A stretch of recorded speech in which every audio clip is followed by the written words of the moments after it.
Eu sempre me sinto muito bem dentro da sede da Sociedade Teosófica, porque eu vejo com muito encantamento a postura que a Sociedade Teosófica tem. Uma sociedade de livres pensadores, uma sociedade onde existe uma absoluta horizontalidade, onde ninguém é melhor do que ninguém, onde nenhum livro é mais sagrado do que o outro, onde nenhuma pessoa tem importância maior do que outra, mas para a sociedade todos são vistos na mais absoluta igualdade. O membro da Sociedade Teosófica, este sim, ele pode optar por um livro, por uma religião, por um guru, ou por ninguém, ou por nenhum livro. Ele é absolutamente livre, mas a Sociedade Teosófica, ela mantém essa sua característica da mais absoluta horizontalidade. Isso a mim, em especial, me encanta muito. É verdade que há muitas pessoas que sentem a necessidade de ter um trilho, de ter um guia, e a Sociedade Teosófica, ao contrário, mostra que existem muitos caminhos, e assim como aquela passarinha que já viu os seus passarinhos crescidinhos, que durante muito tempo pôs comidinha na boca dos seus filhotinhos, chega um momento, ela vem com seu biquinho e empurra o passarinho para fora do ninho para que ele vá voar, para que ele voe com as suas próprias asas, para que ele encontre a sua própria verdade, ao invés de ser direcionado por uma verdade externa, venha de qualquer religião, de qualquer livro, de qualquer guru. E por isso é que eu me sinto assim, tão à vontade aqui dentro deste ambiente da Sociedade Teosófica, para tratarmos, e espero que todos que estão presentes possam participar de um debate, de uma troca de ideias sobre este tema da eterna juventude da espiritualidade. Eu gostaria de dizer, como início, de que certamente a juventude física tem sua importância. É muito comum as pessoas mais velhas dizerem: não, o que vale é a juventude do espírito, dando uma certa falta de valor para a juventude física. Mas é um equívoco. A juventude física tem muita importância. Eu vou até contar, neste momento, duas histórias que eu vivenciei e que estão diretamente ligadas à juventude física e que mostram o que ela tem realmente de importante. Bem, a primeira história que eu queria contar, eu vivenciei, eu tinha 16 anos de idade. Eu trabalhava num banco em São Paulo e trabalhava num balcão onde havia o atendimento de depósitos. E uma coisa que me chamava a atenção, porque todos os dias comparecia um senhor gordinho, baixinho, careca, carrancudo, assim com uma cara de uns 70 anos de idade, todo dia para depositar dinheiro na conta. Todo dia ele estava ali depositando, todo dia. Então, um dia eu comentei com um colega de bancada ali: você percebeu esse senhor que vem todo dia aí depositar dinheiro, tem uma conta gigantesca? Nossa Senhora! E imediatamente esse meu colega, sem pestanejar, ele me disse assim: pois você sabe que ele trocava todo o dinheiro que ele tem pela sua juventude? E aí eu parei, olhei do balcão aquele senhor do lado de baixo, olhei bem para ele, digo: é claro que trocava, só não trocava se fosse um idiota, porque, pelo mínimo, foi a visão que eu tive naquele instante. Ele só iria não trocar por um equívoco, porque a minha juventude tinha um valor extraordinário que ele já não tinha mais. E aí então eu pude perceber que eu era milionário e não sabia. Essa foi a minha primeira experiência com essa questão da idade física. A segunda que eu tive, aqui na faculdade de Brasília, eu compareci no primeiro dia de aula, isso há muitos anos atrás, há quase 30 anos atrás, eu compareci no primeiro dia de aula e na sala dos professores estava um dos professores, uma figura maravilhosa, o Flávio Barroso, estava sentado lá numa poltrona, assim, uma cara de cansado, né? E aí, primeiro dia, eu cheguei cheio de vida. Ô, todos bem? Como é que vamos? E aí o professor Flávio disse assim, a gente é que nem carro. Quando a gente é novinho, estão todos os parafusinhos apertados, tá? Que é uma beleza, você sai com um carrinho para cá, para lá. Mas depois que a gente fica velho, é que nem aquele carro velho. Você conserta aqui, quebra ali, conserta ali, quebra colar, aí não tem mais jeito. Aí eu resolvi me solidarizar com ele. Disse, professor Flávio, eu acho que você tem razão. Eu sinto que eu não sou mais o mesmo, que eu já não tenho a mesma disposição que eu tinha antes. Aí ele me olhou assim, de cima até embaixo. Disse, quantos anos o senhor tem? Eu disse, 40. Ele disse, que carrão, que carrão. Então eu acho que realmente as pessoas têm 30 anos, 40 anos, têm 16 anos, que nem eu tinha quando da primeira história, e não se apercebem da importância de ter a vida nas suas mãos. Isso é um valor inestimável. Mas eu, na verdade, não me propus aqui a falar desse aspecto que é altamente valioso, altamente importante, que é o da juventude física, que é importante para todos nós. Eu quero examinar isso com um pouco mais de profundidade. E por quê? Porque é perceptível que muitos jovens são descrentes, com seus olhos já apagados, falando mal da vida, aborrecidos, resmungando, muitos jovens, fisicamente jovens, e mesmo com uma condição econômica boa, enquanto, por outro lado, nós encontramos algumas pessoas de idade, encontramos velhinhas e velhinhos, cheios de vida, cheios de energia, cheios de brilho nos olhos, cheios de entusiasmo, acreditando no futuro. E o que é que faz essa diferença? Por que é que isso ocorre? E é exatamente sobre isso, então, que eu quero conversar, sobre a eterna juventude da espiritualidade. Acho que é fácil nós percebermos que as pessoas descrentes, as pessoas que perderam o entusiasmo, o elan pela vida, elas se tornam envelhecidas. E é fácil perceber, ao contrário, que o que faz manter aquela vida, aquele fogo, é exatamente esse entusiasmo. E então, dentro disso, o que é preciso que a gente possa perceber para que a gente possa sempre preservar essa juventude, preservar essa vida cheia de entusiasmo, cheia de alegria, cheia de fulgor, cheia de vitalidade. É importante que nós possamos perceber que nós vivemos num mundo regido por leis, leis da natureza, leis precisas, leis confiáveis, leis em que nós podemos perceber que, se queremos determinado resultado, precisamos atuar de determinada forma para alcançar aquele resultado.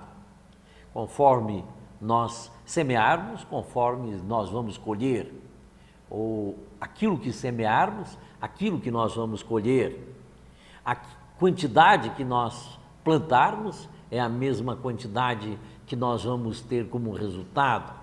É aquilo que entre os brahmanes é chamado a lei do karma, e que é conhecida como lei de causa e efeito, e que Isaac Newton nos apresentou como a lei de ação e de reação.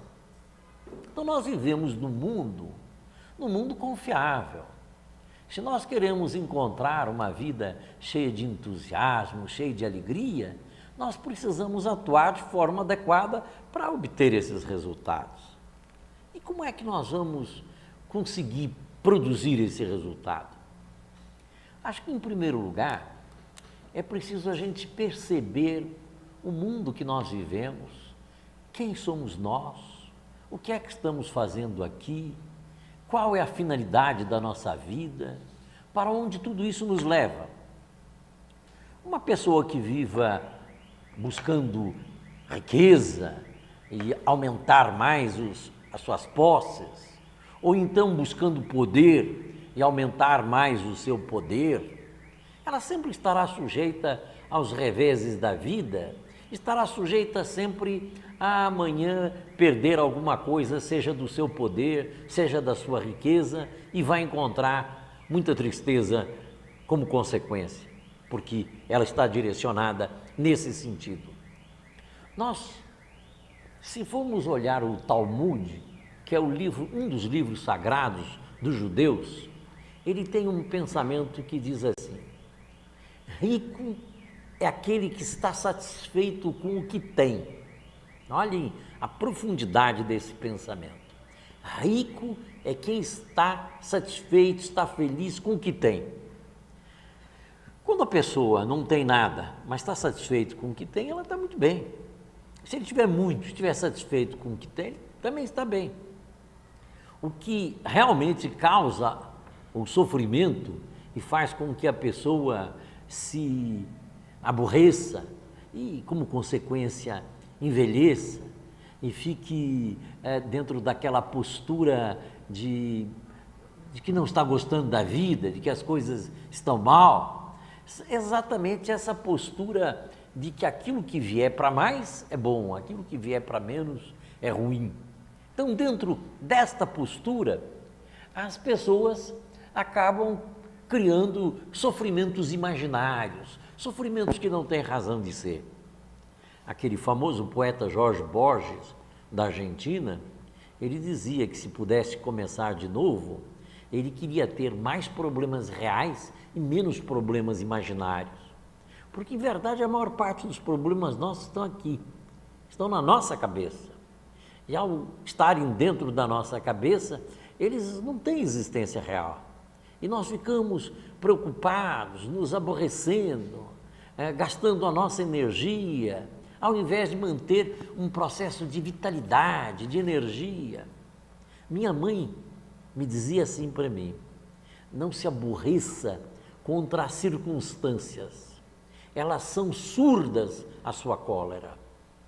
Olhem bem, não se aborreça contra as circunstâncias, elas são surdas à sua cólera. Realmente, se nós temos alguma circunstância que, teoricamente, pode nos aborrecer, e nós vamos ficar preocupados, com raiva, com ira, com mal-estar, não vai mudar nada. Aquela circunstância não vai ficar melhor pela nossa insatisfação. A nossa insatisfação não vai mudar absolutamente nada. Nós podemos até mudar as circunstâncias por força de uma atuação usando a lei de causa e efeito para mudar os resultados danosos que nós estamos encontrando ali. Mas jamais vamos ficar com uma solução do problema porque ficamos com raiva da situação, porque ficamos aborrecidos com a situação. Isso só nos faz criar medos, traumas, preocupações, envelhecimento. Isso não leva a um bom resultado. Eu poderia dizer que o segredo principal disso está numa postura que é uma soma desta posição que está no Talmud, de que feliz é aquele que está satisfeito com o que tem, uma soma disso com uma soma de uma postura que é aquela de viver com intensidade o momento presente. As pessoas geralmente ficam aborrecidas e se cansam porque estão voltadas para o passado ou para o futuro. Estão voltadas para o passado, lembrando as coisas boas que tiveram do passado e com saudade delas porque não estão vivenciando. Ou estão voltadas para o passado, lembrando as questões tristes que vivenciaram e se amargurando com essas questões tristes que vivenciaram. Ou então estão voltadas para o futuro, sonhando que o amanhã pode ser melhor do que o de hoje. E com isso, ao invés de viver com plenitude o presente, o instante, vive neste processo de passado e de futuro que pode só lhes trazer preocupações e dores, mesmo porque, quando for positivo o pensamento, seja o da lembrança do passado, ainda é uma lembrança que não está ocorrendo agora, se for algo de bom. E se for do futuro um sonho, também é uma expectativa de algo que possa acontecer. Em todas as duas hipóteses, só há desgaste. Eu conheci uma senhora com quem eu convivi assim, com bastante intimidade, alguém da família, que ficou 9 anos entrevada numa cama. E eu que convivia diariamente com essa pessoa, eu pude ver que ela todos os dias, permanentemente, estava bem, estava sorridente, apesar de não se movimentar na cama. Eu me lembro que uma vez o meu pai foi à minha casa para visitar essa senhora, Piper de Lacerda Borges, e ele, ao sair, ele me disse assim: meu filho, eu vim aqui com o coração constrangido, esperando encontrá-la na cama, passando mal, com grande sofrimento. Então me preparei para enfrentar o sofrimento. Mas eu saio daqui com o coração cheio de luz. Ela conversou coisas tão lindas, tão belas. Eu que estou tão bem, que estou andando, que estou caminhando, que estou correndo, não estou vivenciando a beleza que ela está vivenciando da vida parada como ela está. E isso era uma situação bastante real. Eu uma vez até perguntei a essa senhora, foi um atrevimento, mas eu fiz, se ela em algum momento não se sentia triste, porque ela estava sempre bem. E ela então me disse assim: olha, Ulisses, se eu for olhar para trás e tiver saudade do tempo em que eu caminhava, que eu corria e que podia ter esta felicidade, isso vai trazer sofrimento. Se eu for olhar para o futuro e ficar imaginando que um dia vou poder voltar a caminhar, também vai ser sofrimento para mim. Então o que eu faço? Eu vivo com intensidade, com plenitude, o presente momento, um instante. Eu estou aqui nesse instante conversando com você, eu estou em plenitude, eu estou bem, eu estou feliz, estou vendo os seus olhos, sua boca, o seu nariz, o seu rosto, a sua fala, podemos conversar. E eu fico maravilhada com esse instante. Você sai, eu fico sozinha, eu olho para o teto, eu respiro fundo e sinto a felicidade de estar viva, de respirar, do encantamento que eu tenho do momento. E por isso eu posso dizer que eu estou sempre bem. E é verdade, ela estava sempre num estado de plenitude. Isso me fez perceber que perfeição e plenitude são duas coisas diferentes. Nós falamos em alcançar a perfeição e melhorar, mas isso é um processo interminável. O estado de plenitude pode ser vivido agora, nesse instante, por qualquer um de nós. Desde que nós tenhamos a sabedoria de tirar da nossa cabeça todos aqueles lixos que sempre nos preocupam, de estarmos voltados, de não estarmos voltados, de não ficarmos voltados para o passado, seja com lembranças positivas ou negativas, e também não ficarmos voltados para o futuro, ansiando e sonhando com o futuro, mas pelo contrário, podendo viver com plenitude, com intensidade, o momento que estamos vivendo. Isso é um estado de plenitude, é um estado de jovialidade, é um estado de brilho nos olhos, é um estado de alegria. Ulisses, convivendo pouco tempo contigo, a gente pode notar uma juventude extrema, não só pela sua aparência, mesmo pelo seu interior. Qual que é o segredo dessa juventude? O que é que a gente pode fazer para chegar um dia aos 70, aos quase 70 anos e estar tão jovem assim? Bem, esta pergunta é a continuidade daquilo que nós estamos falando. Eu não sei até que ponto isso que você está dizendo possa ser uma verdade. Eu sei que eu me sinto bastante jovem. Sei que daqui a alguns meses eu estarei fazendo 70 anos de idade, mas acho que o fato de ter 70 anos de idade, ou 20, ou 40, do ponto de vista espiritual, não tem grande importância.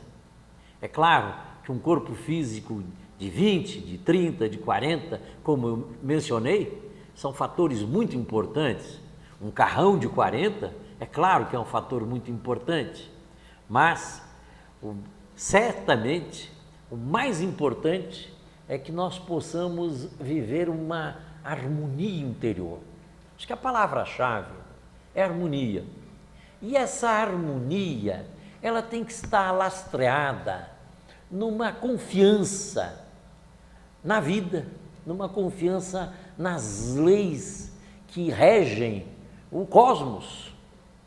Eu gosto sempre de me lembrar de uma passagem do credo da Igreja Católica Liberal. Na verdade, já não é nem uma passagem, é o próprio credo. Diz o credo da Igreja Católica Liberal o seguinte: cremos que Deus é amor, poder, verdade e luz, que uma justiça perfeita regula o mundo, que todos os seus filhos um dia chegarão a seus pés, por muito que se tenham transviado. Sustentamos a paternidade de Deus e a fraternidade humana. E sabemos que tanto melhor serviremos a Deus, quanto melhor servirmos ao homem, nosso irmão. Por isso, a sua paz repousa sobre nós, bem como a sua bênção para sempre. Amém. Nesse credo, me chama muito a atenção essa expressão que vem logo na segunda frase. A primeira, cremos que Deus é amor, poder, verdade e luz. Que uma justiça perfeita regula o mundo. Acho que a partir do momento que nós tivermos crença nesta divindade justa, perfeita, e entendermos que uma justiça perfeita regula o mundo, nós somos obrigados a perceber que tudo está no seu lugar do ponto de vista divino, que a divindade deve ver todas as coisas na sua onisciência e tudo está de acordo com as suas leis. Acho que o estado de inconformismo é um estado de quem não acredita nas leis divinas. Eu acho que para aquele que acredita que existe um mundo sabiamente regulado, que Deus é amor, poder, verdade e luz, ele pode ter uma tranquilidade diante de qualquer circunstância, diante de qualquer situação, porque ele sabe que vive no mundo divinamente regulado. Eu até vou contar aqui uma pequena imagem. Vamos imaginar um de nós que chega em casa de noite com fome e corre para a cozinha, mas não encontra nada porque já comeram tudo que tinha, já está vazia a nossa cozinha. E encontramos uma banana. Digo, que beleza, vou comer esta banana. Mas ao descascarmos a banana, que tem uma embalagem perfeita, né? A divindade, na sua sabedoria, fez uma embalagem perfeita para a banana, nós vemos que uma parte dela está apodrecida. O que fazemos? Pegamos lá uma faquinha, jogamos aquela parte que está ruim fora e pegamos a parte boa e saboreamos aquela parte boa. A vida nossa é sempre assim. Nós sempre vamos encontrar uma parte apodrecida da nossa vida. Sempre tem alguma coisa que não está bem. Nós podemos ter um bom emprego, uma boa esposa, bom filho, bom pai, dinheiro no banco, todas as coisas que as pessoas normalmente entendem como as pessoas que lhe dão bem-estar. Mas mesmo para quem esteja nesta situação, tudo é transitório na vida e sempre terá alguma coisa ruim. Tem lá um chefe que não é muito camarada, ou um subalterno que lhe dá trabalho, ou um parente que lhe cria problemas, sempre tem algum problema. Pode ser o rei, pode ser o príncipe, o presidente, pode ser quem for. Aliás, o príncipe e o presidente têm muitas razões mais para terem muitos problemas que os normais dos mortais não têm. Mas aquela atitude que eu mencionei de se tirar a parte ruim, jogar fora a parte ruim, para saborear a parte boa, é exatamente a postura de nós procurarmos saborear a vida, aquilo que ela tem de bom. A vida é um grande banquete, a vida é um banquete maravilhoso, com 1000 pratos diferentes, aonde nós podemos saborear esta vida maravilhosa dos nossos amigos, até dos desafios que nós possamos encontrar pela frente.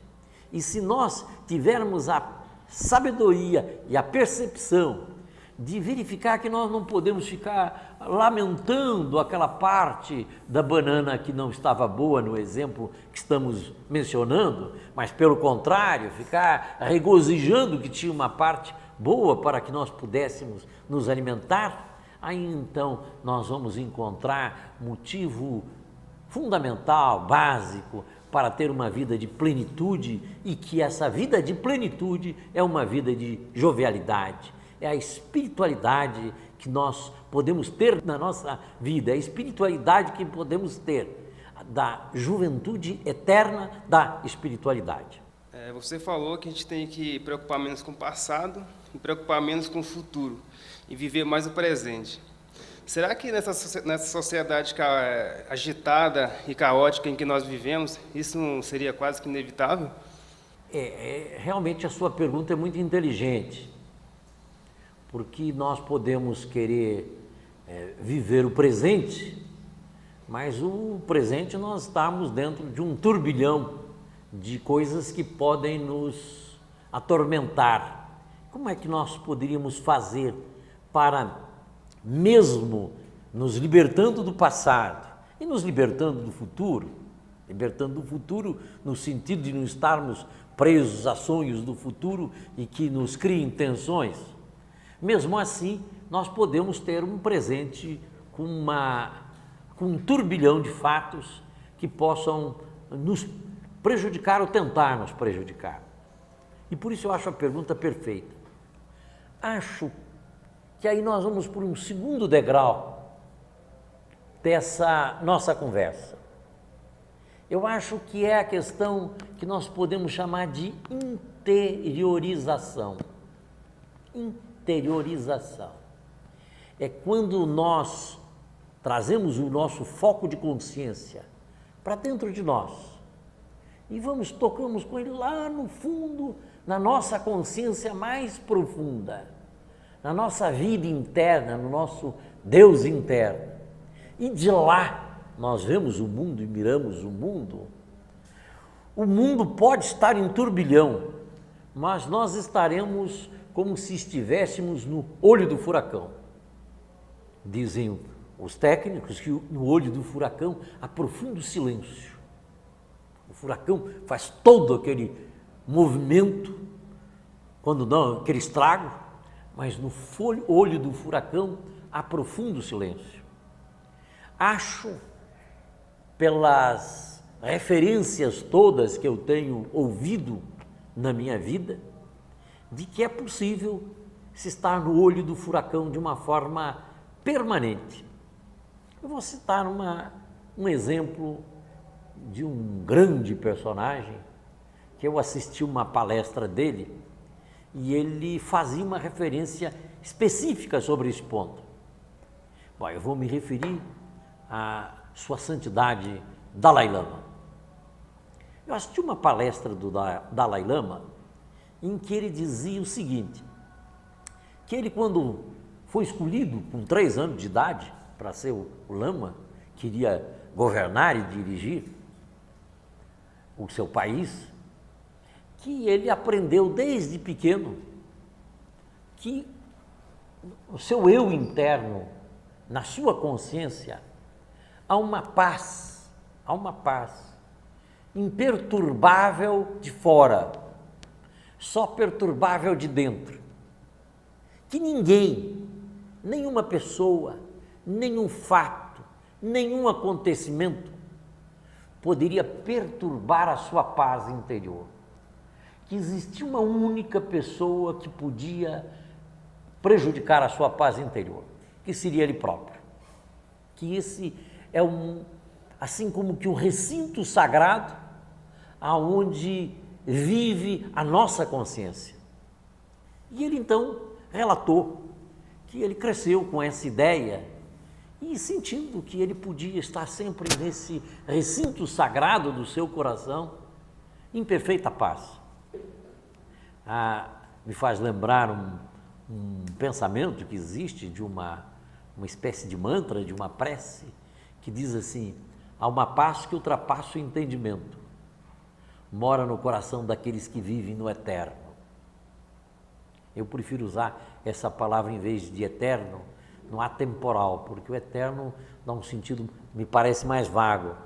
Eu prefiro usar: há uma paz que ultrapassa o entendimento, mora no coração daqueles que vivem no atemporal.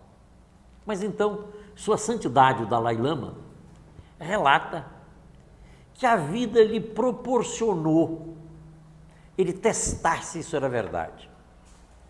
Porque ele foi expulso do seu país, mais de 1 milhão de súditos seus foram mortos no ataque que os chineses fizeram ao Tibete. Ele teve que fugir do seu país, se instalar em outro país, deste outro país fazer uma campanha a favor do Tibete, mas sempre uma campanha pela paz. E que ele pôde então testar se era verdade. E que ele então podia dizer a todos nós que estávamos ali assistindo a sua preleção, de que ele comprovou que era verdade. Que há uma paz que ultrapassa o entendimento e que pode ser preservada no coração de todos nós, por mais caótico que esteja o exterior. Porque nós temos o nosso corpo físico, temos as nossas emoções, temos os nossos pensamentos, que são os nossos instrumentos de atuação no mundo da matéria. Mas nós somos muito mais do que físico, emoções e pensamento. Nós somos a consciência interna, o nosso verdadeiro eu. E este verdadeiro eu, ele é um centro de paz. Quando nós nos confundimos com a nossa personalidade, nos confundimos com o corpo físico, com o nome que temos, com o psique que temos, com o CPF que temos, com a conta bancária que temos, com a nossa imagem no espelho, com a imagem que os outros fazem de nós, com a autoimagem que nós temos de nós mesmos. Quando nós nos confundimos com tudo isso da nossa personalidade, com as nossas emoções, com os nossos pensamentos, com a nossa cultura, quando nós fazemos esta confusão, nós ficamos perdidos e não sabemos mais quem somos. Mas quando nós temos a possibilidade de perceber que o nosso corpo físico é transitório, ele vai voltar ao pó, que as nossas emoções e os nossos pensamentos, eles são instrumentos nossos de manifestação, mas nós também temos um centro de consciência que está além das emoções, que está além do pensamento. Tanto isso é verdade, que nós podemos dizer: não, eu estou arrependido de ter odiado fulano de tal, de ter querido mal a tal pessoa, de ter desejado mal. Quer dizer, eu estou arrependido de ter tido um sentimento negativo para alguma pessoa. Quem sou esse eu? É a consciência. Um sentimento não é um sentimento da consciência, é do nosso veículo emocional. E o mesmo com os nossos pensamentos. Eu não devia ter tido esse pensamento tão ruim, tão destrutivo. Eu devia ter pensamentos mais harmoniosos. Então existe um eu que deve comandar o pensamento, deve comandar as emoções e deve comandar o corpo físico. E este eu, quando nós estamos centrados nele, nós então podemos viver essa vida de plenitude, de paz, de luz, de alegria e de amor. Aliás, um dado muito interessante de observar, que o Dalai Lama é uma pessoa extremamente alegre.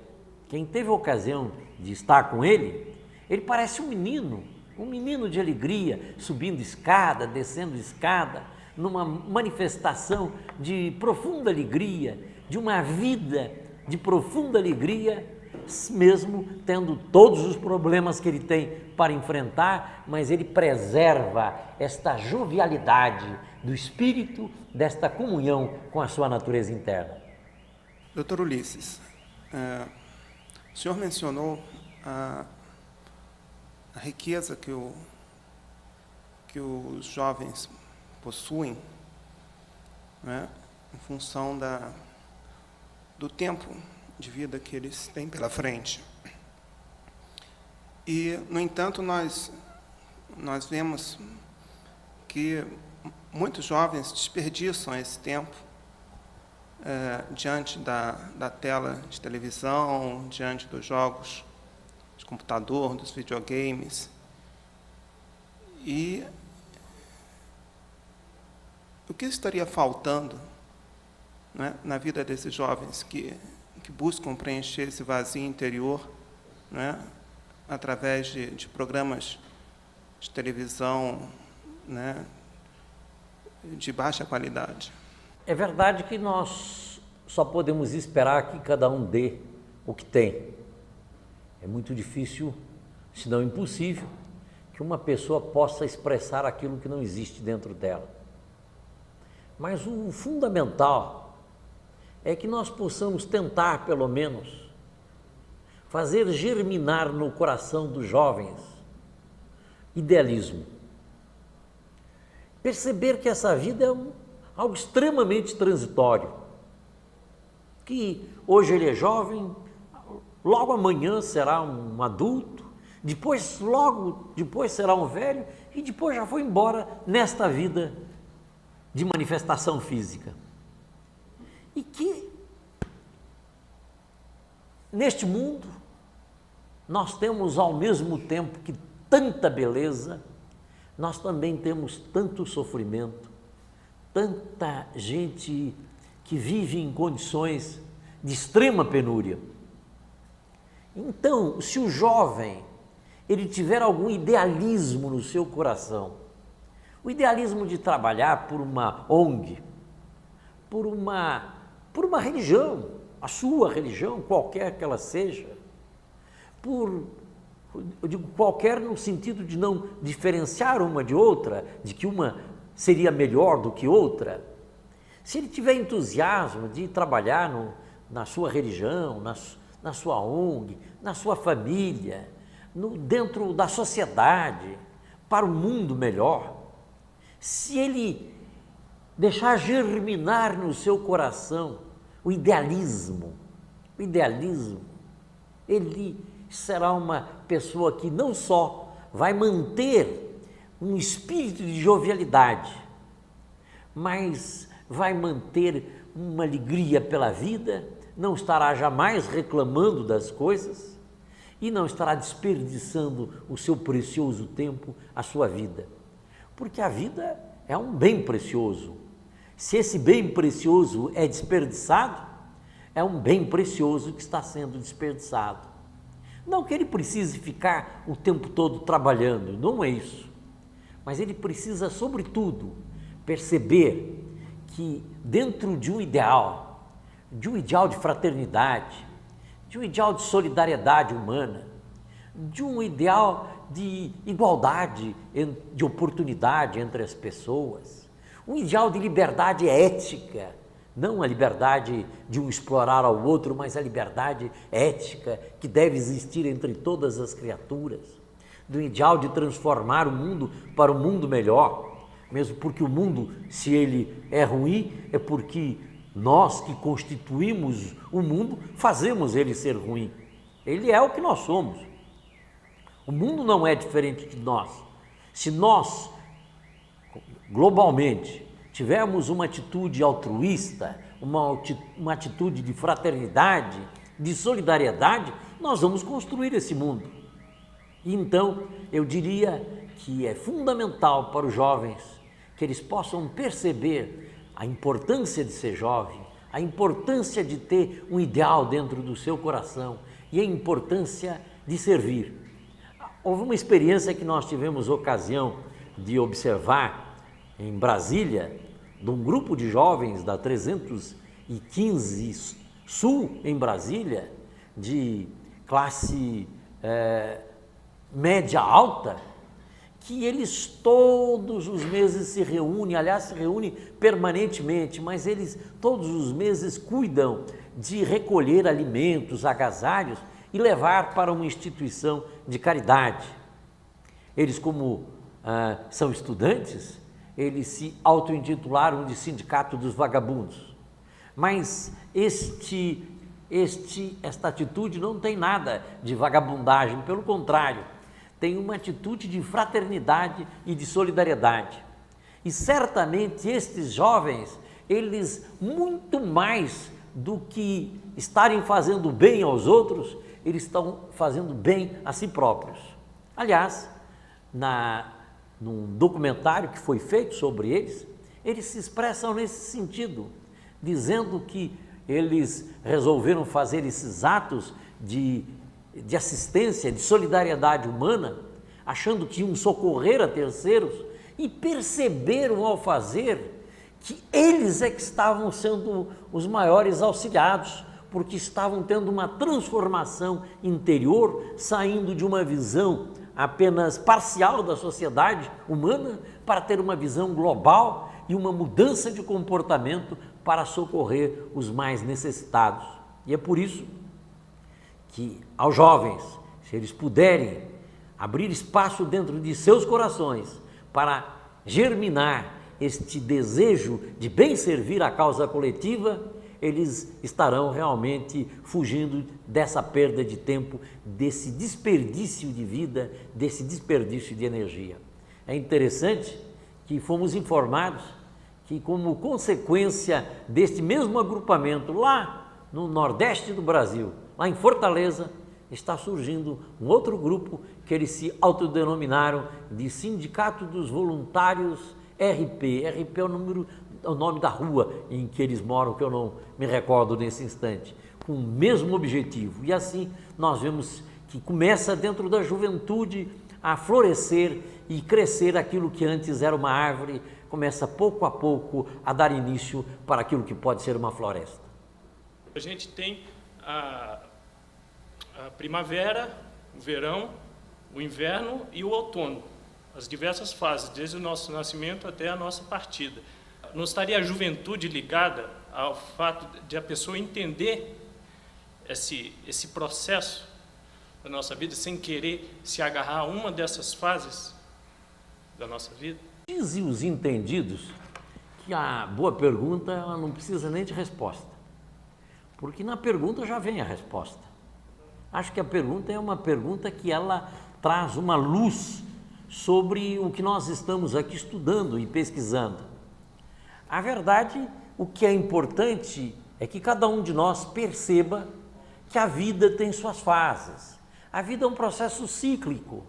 Nós vivemos uma vida de um processo cíclico permanente. Toda a natureza, todo o cosmos é cíclico. A manifestação é cíclica. E então nós podemos perceber que existe a fase da primavera, a fase do verão, a fase do outono, a fase do inverno. São as fases normais da vida.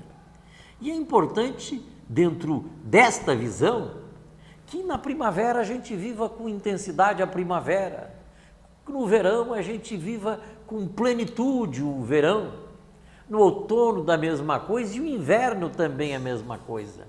Cada um deles tem o seu significado, cada um deles tem a sua mensagem, cada um deles tem a sua própria percepção do momento.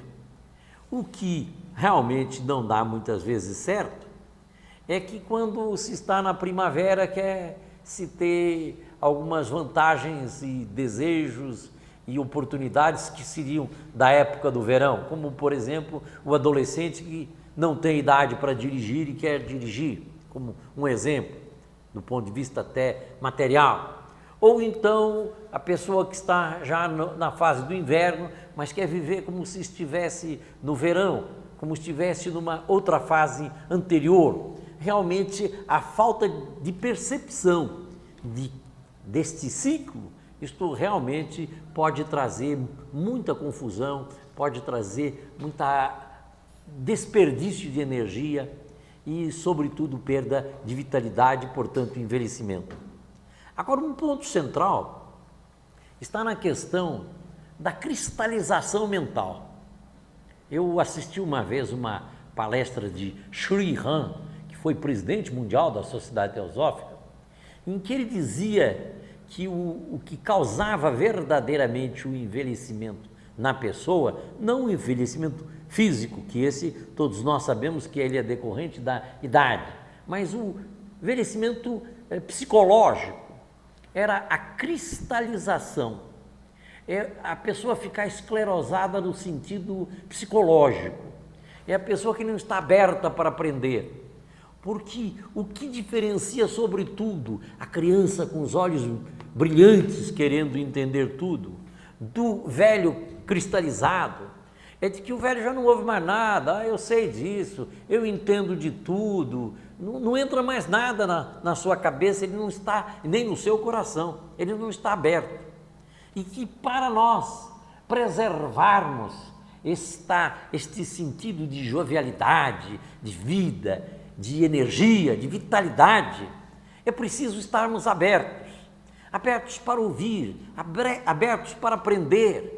E então, quando uma pessoa consegue manter esse estado de abertura para entender o mundo, para acompanhar o mundo, para entender-se a si próprio, uma abertura não só para o seu próprio auto-entendimento, o seu autoconhecimento, mas para entender o mundo e perceber o mundo e aumentar a dimensão da sua visão do mundo, esta pessoa estará num processo jovial. Eu acho que, falando em jovialidade, nós necessariamente temos que lembrar, eu pelo mínimo, me lembrar de uma fonte de água. O que é que caracteriza uma fonte de água que está lá em cima, lá no alto da montanha? É a sua pureza, é a sua energia, a sua vitalidade, a sua transparência, o seu estado dinâmico, de vida, de beleza, e que vem rolando pelas pedras, descendo da montanha. Esta juventude que é preciso que possamos preservar psicologicamente, porque na nossa humanidade, o que nós vemos é que o córregozinho vem correndo, mas no meio do caminho entra uma poluição, entra areia, passa por um lugar de estagnação e muitas vezes chega lá embaixo já como uma água suja, como uma água que não pode ser sabiamente aproveitada. E nós não devemos correr o risco de permitir que a nossa vida chegue ao final desta maneira, mas que a gente possa perceber, que nós possamos perceber a beleza e o encantamento daquela fonte de energia, daquela fonte límpida, transparente, e então possamos viver essa energia de uma forma plena. E um ponto também fundamental e importante diz respeito aos desafios da vida. Se nós encontramos obstáculos pela vida e nos deixamos abater com esses obstáculos, psicologicamente nós ficamos velhos, psicologicamente nós ficamos deteriorados.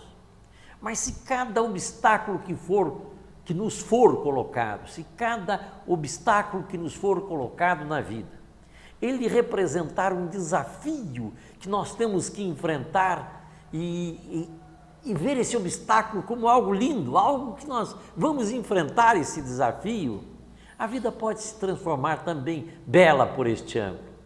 Se um corredor ou alguém que faz exercícios de ginástica, que faz saltos de altura e está acostumado a pular hipoteticamente 1,20 m, ele vai ficar contente quando ele põe uma vareta mais alta para pular 1,30 m.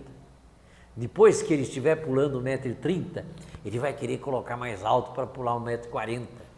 Ele vai estar sempre sedento de um desafio maior, que é o desafio de vencer as suas próprias limitações, do seu Deus interior, o seu eu interno, poder dominar o seu corpo físico de uma forma absoluta, de uma forma plena. E então, aquilo que pode parecer ao mundo como um obstáculo, ele pode ser visto com alegria, como um desafio para ser enfrentado e para ser vencido. E dentro de uma postura psicológica como essa, nós podemos sempre encontrar em cada obstáculo da vida uma alegria intensa, uma vontade maior de viver, de enfrentar os desafios, de enfrentar a vida e realizar a nossa vida interna, a nossa experiência de ser humano, a nossa experiência de vida. Doutor Ulisses, o senhor falou aí sobre a cristalização mental. Isso daí me preocupa muito, porque eu percebi em mim mesma esse tipo de reação.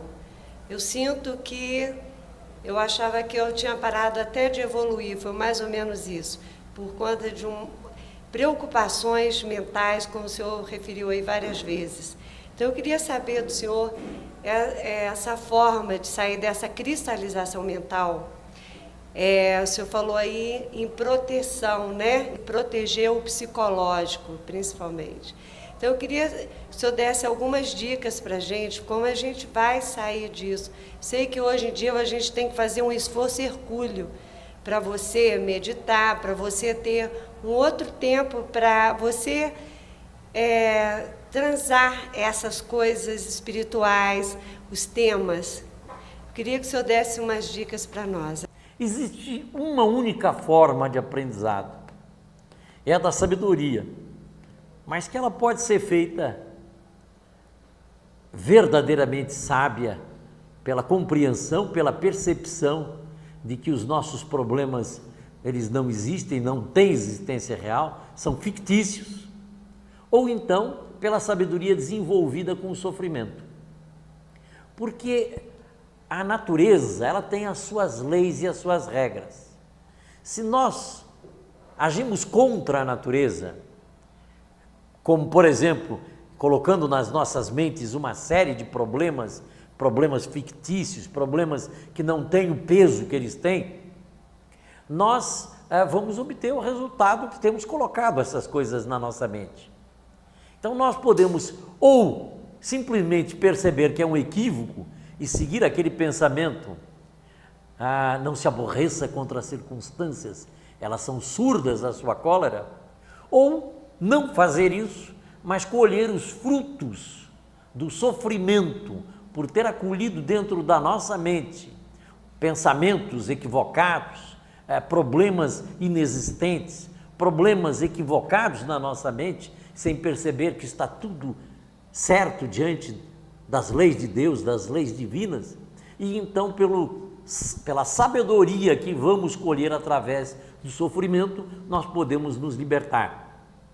Mas de qualquer forma, o caminho é o da sabedoria, é nós nos apercebermos que a felicidade nossa não depende absolutamente de nada exterior, não há nada exterior, sejam pessoas, sejam organizações, sejam problemas familiares, seja na verdade problemas econômicos, nada disso tem o poder de nos perturbarmos a nós próprios.